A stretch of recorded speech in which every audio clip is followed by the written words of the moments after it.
Billy Jones. I'm the owner of this company. When I was 16, my second job, I was working at Caribou Coffee, Excelsior Boulevard inside of Lunds and Byerly's.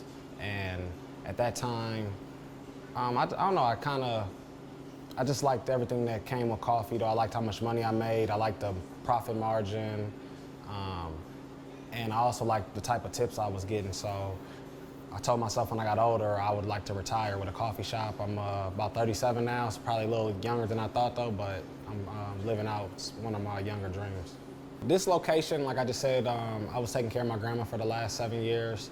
So I live about 5 blocks away from here. And anytime I got a break from my grandma, I would come here, and I was very comfortable with understanding the atmosphere.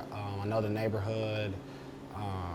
I knew what type of numbers were projected, you know what I'm saying, by talking to the other owners. I've seen it a few times before when this was a coffee shop before, so just feeling comfortable with being in my own neighborhood.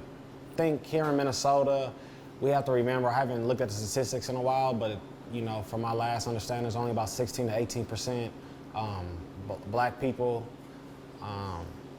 that even live in the state of Minnesota. So I think it's underrepresented because there's not that many here, though. But I think in other places like Atlanta, and where there's more black people, I think it's being represented pretty well, though. But Minnesota, there's just not that many black people that live here to start with.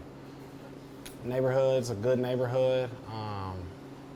Yeah, it's a very safe space for people to come to and relax, and you can kind of get a panoramic view of George Floyd Square from inside of here.